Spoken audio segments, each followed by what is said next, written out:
आतंकवादी गतिविधियों को बढ़ावा देने के लिए पाकिस्तान दुनिया भर में कुख्यात है। भारत समेत कई देश पाकिस्तान को समय समय पर आतंक के मसले पर लताड़ लगाते रहते हैं। हाल ही में यूनाइटेड नेशन में प्रधानमंत्री मोदी द्वारा बिना नाम लिए फटकार लगाए जाने के बाद एक बार फिर से भारत ने पाकिस्तान पर निशाना साधा है।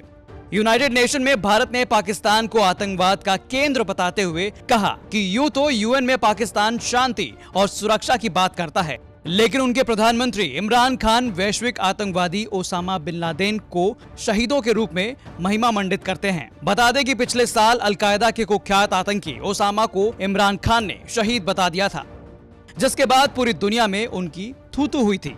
यूनाइटेड नेशन में भारत ने राइट टू रिप्लाई के तहत फर्स्ट कमेटी जनरल डिबेट में पाकिस्तान को मुंहतोड़ जवाब दिया। भारत ने स्पष्ट रूप से कहा, पाकिस्तान के स्थायी प्रतिनिधि यहाँ शांति सुरक्षा की बात करते हैं, जबकि उनके प्रधानमंत्री ओसामा बिन लादेन जैसे वैश्विक आतंकवादियों को शहीदों के रूप में महिमा मंडित करते हैं। वैश्विक आतंकवाद के केंद्र के रूप में पाकिस्तान यूनाइटेड नेशन के सिद्धांतों की परवाह किए बिना बार बार अपने पड़ोसियों के खिलाफ सीमा पर आतंकवाद में शामिल रहा है।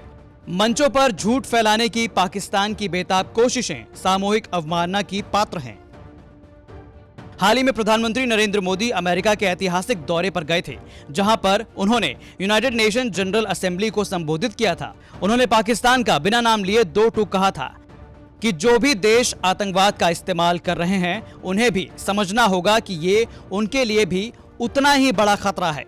रिग्रेसिव थिंकिंग के साथ जो देश आतंकवाद का पॉलिटिकल टूल के रूप में इस्तेमाल कर रहे हैं, उन्हें ये समझना होगा कि आतंकवाद उनके लिए भी उतना ही बड़ा खतरा है।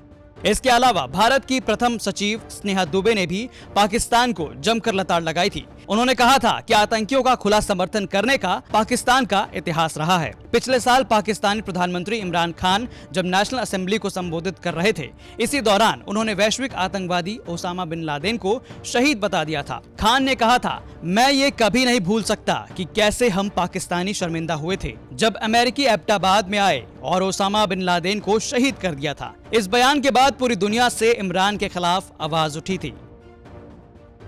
वहीं कुछ महीने पहले पाकिस्तान सरकार में मंत्री फवाद चौधरी ने सफाई पेश करते हुए कहा था कि इमरान की उस समय जुबान फिसल गई थी।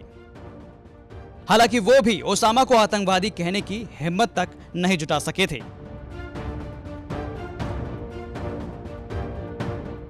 ब्यूरो रिपोर्ट, भारत तक।